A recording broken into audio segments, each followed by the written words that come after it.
Hi everyone, welcome.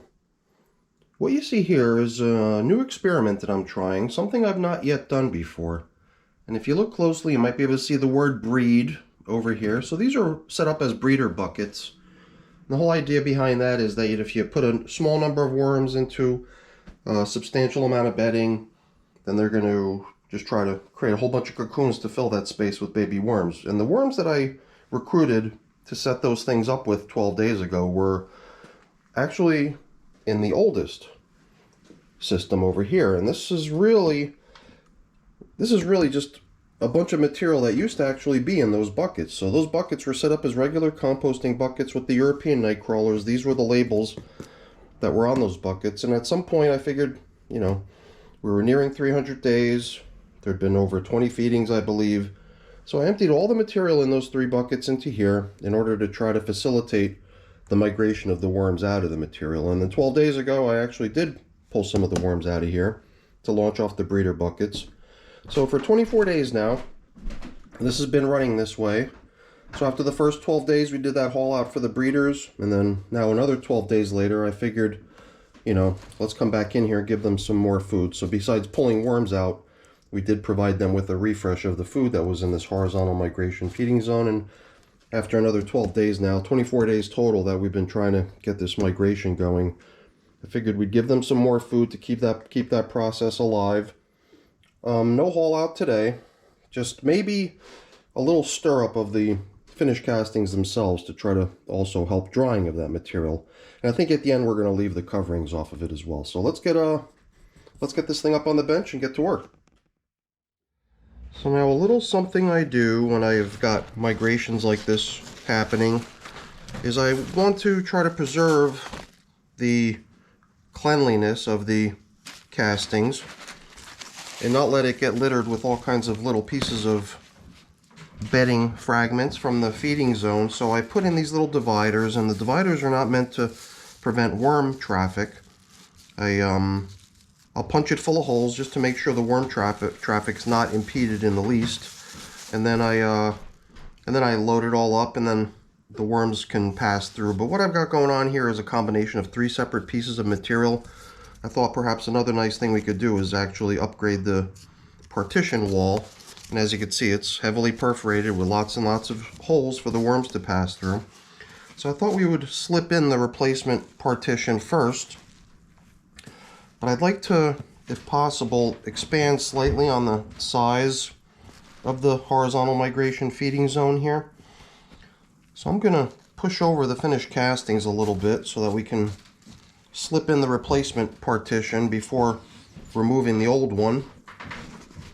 And I would have to guess that now, after 24 days, 3.5 weeks, the worms have been, not only passing through that to get over to the feeding zone, but nibbling away at it as well. So even though last time we checked in here 12 days ago, it seemed to be holding up pretty good, I'm assuming at this point that it's probably a good idea to swap it out, since this process is going to continue a bit longer. So we're already starting to bump into little chunks of cardboard that used to make up the old horizontal migration feeding zone partition. So if we see any other bits of that, we'll just gather them up and just throw them into the feeding zone as extra bedding. And I don't want to go too overboard in terms of making the feeding zone larger. I just want to increase its size slightly. So all I'm really after is a few inches, and then we could place in the replacement. I think that'll do. It doesn't have to be perfect. So we'll just drop this in over here, and then this will now guard our nice, clean, finished castings from getting littered with any sort of bedding bits or whatever that we have over in the feeding area. So let's see how these old partitions are doing. This only rested out here on the very tippy top, and it was just meant so I can, kind of raise the whole level of the whole thing, but these were what had been in here for the first 12 days, and they got reused. And as you can see, my prediction was pretty much on the money. There's very little of these remaining. since they did end up being pretty low. So I guess there's really not a lot of reason to extract this stuff other than just to see how it's doing. So let's just go ahead and keep it over there as supplemental bedding for the feeding area, which we're gonna reset with some more food. I guess this old piece that was in here too can probably just go in here as well. I don't know, at least for now while we're reconstructing, and then maybe I'll pull it out because I don't want this to be in the way. It doesn't have any holes in it. That one was just resting out on top. So we had pulled out what had collected in here 12 days ago after the first 12 days. So 24 days of migrating worms is not represented in what we're seeing here because that first haul out pretty much extracted almost all the worms out of here. And then we bought back some of the recycled bedding that we could reclaim. Some of the bedding actually went with the worms when we launched off those breeder buckets, but a good bit of this stuff had been shaken free of any worms resting on it so that it can come right back in here and continue as our bedding.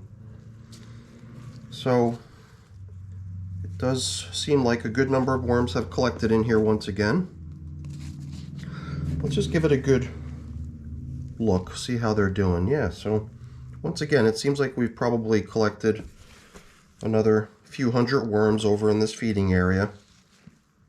And there's certain types of leftovers which are not surprising to find as leftovers in a worm bin, such as corn cob. Regardless of how many worms there are, I think something like a corn cob is going to just take time to get eaten. Oddly enough, the inside of this corn cob is still kind of intact. It's usually that chunk of the inside of the corn cob that the worms really like to nibble away at, and you can see a couple worms hanging out in there working the stuff down, but it is a bit surprising to see that that corn cob's not yet been hollowed out. And here too, it does seem like these worms really are craving some bedding. They're all over the paper. Well, I guess if the kitchen scraps that were placed in here last time have pretty much been nibbled away, then perhaps the only game in town as far as stuff for them to nibble on is the bedding anymore.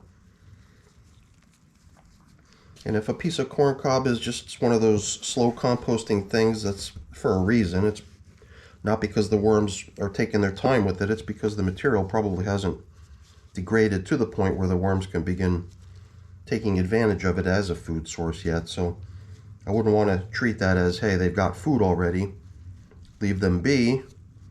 I'll leave that slow composting food as just sort of a steady, slow food that they're going to be able to break down over a great period of time.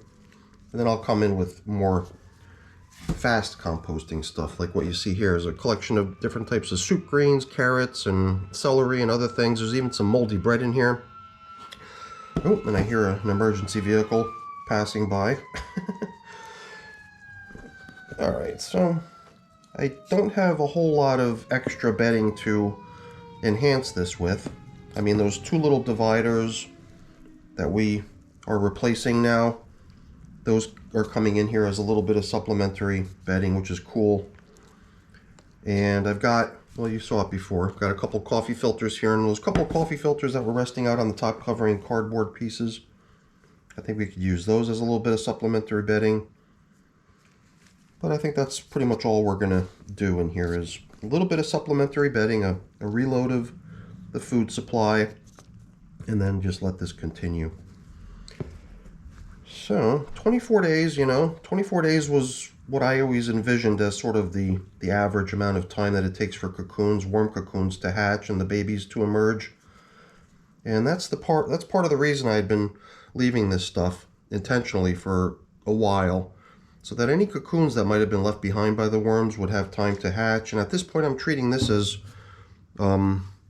no longer as sort of a cocoon nursery. I'm not allowing any more time for cocoons to hatch. Even though there's probably still a bunch of worms in there, probably still leaving cocoons behind. At this point, it's more about just evacuation. So to me, that first 3.5 weeks was more about allowing time for any cocoons in the material to run their course. But at this point, I'm not allowing any more time for that. After 24 days, it's really just down to evacuating the finished castings. And at some point soon, I'm going to have to come up with a new home for these little guys, because I'm going to have to haul them out of here and get them situated in a new place soon. So next time we check in here, it probably will be a haul out, and by then I'll have to have had some sort of a new home for them prepped. So that gives me a little to-do item. I mean, it's already kind of on my tracking spreadsheet, as, you know, not only me needing to come in here to replenish their food supply in the horizontal migration feeding zone, but another little footnote over there reminding me that I've got to start thinking about where I'm going to be relocating these worms to. So I was really just trying to recycle as much of this bedding material as I could, and also just to get a sense of how much of it has already been transformed into castings. It does seem like they've been busy in here, but luckily there's some pretty good sized chunks of material that we can reuse over here. It does seem like a lot of the shredded paper that was put in here as bedding too has been broken down nicely to a large degree. But I do like the idea of having these larger chunks that can just stay in here for a longer period of time and get reused. So I think it's time to start rebuilding this. I'm going to start sliding this upwards. Just make sure we don't let this new partition wall lift up. I want it to be right down at the bottom, and then we can start gradually pushing over the existing material that's in here up against the partition wall, and then sort of resetting on the very far end.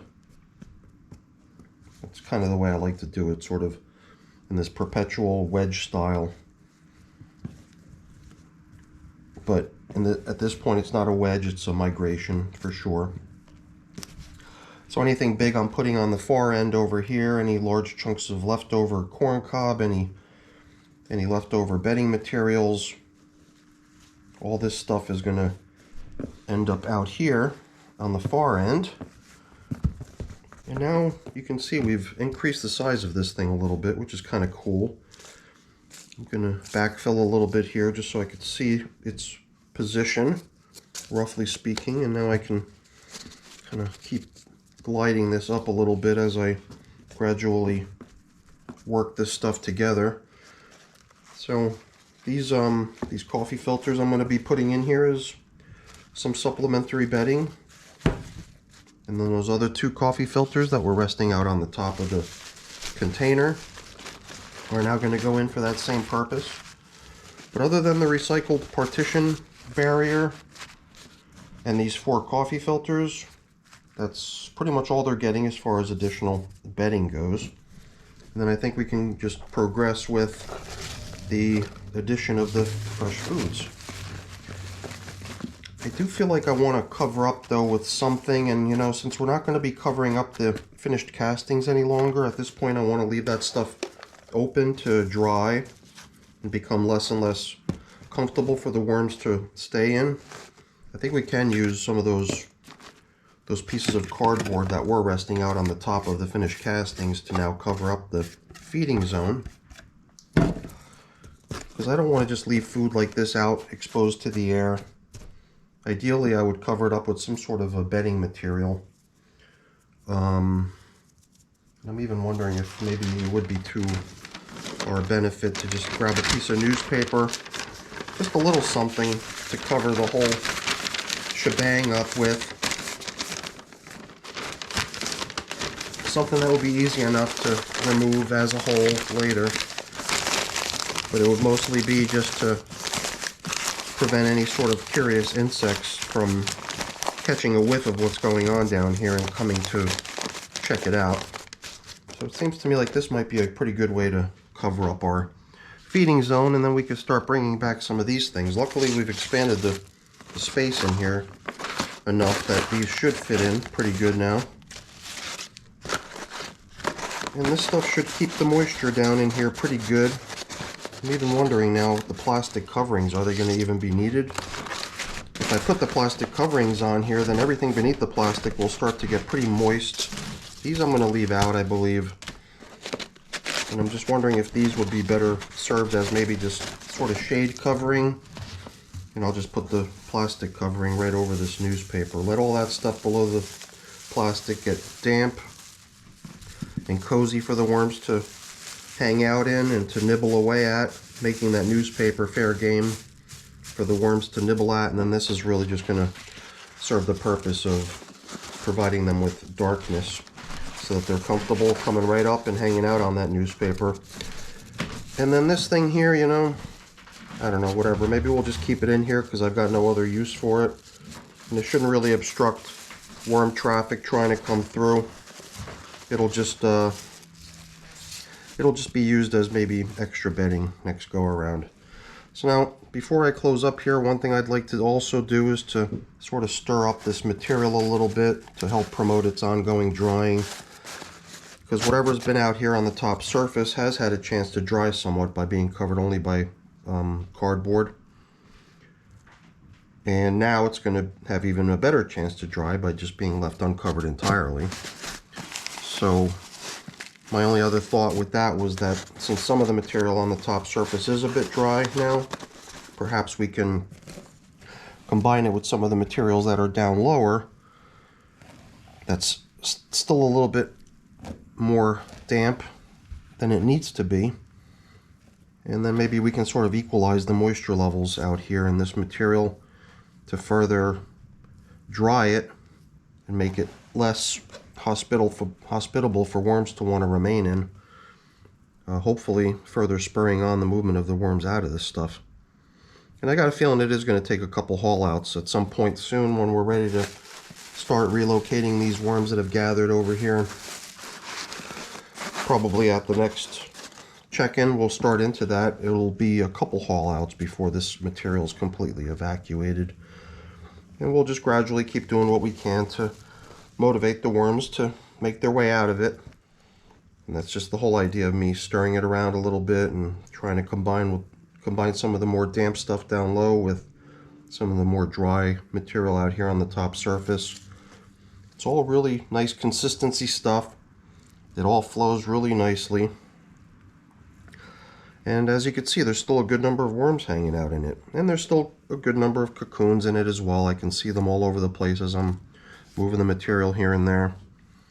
So even though at this point I'm not really managing this as a nursery sort of a setup anymore, up until now I did sort of treat it as such, but 24 days after putting the material in here, I'm now treating it as material that needs to be evacuated. And that's my main goal here. So I think we're done. This will remain uncovered just the way you see it, and it'll go back up on the shelf just the way you see it. No, it looks like we didn't really get around to giving them any coffee. I was going to give them some coffee too, but I believe we have sort of passed that point of no return. Sometimes I look over and I see something that I had intended to give the worms and I forgot.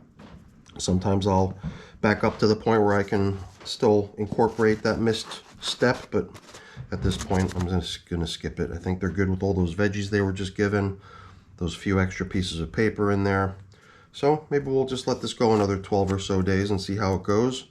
And by then, hopefully I'll have a fresh new place to get these worms relocated into and start off a new bin. So that's it for today, everyone. Hopefully you enjoyed the video. If you did, as always, please don't forget to leave me a quick thumbs up before you go. That's always really appreciated. And if you haven't done so already, please also consider subscribing to the channel. That's very much appreciated as well. All right, everyone, have a great day. Thanks for watching. Bye-bye.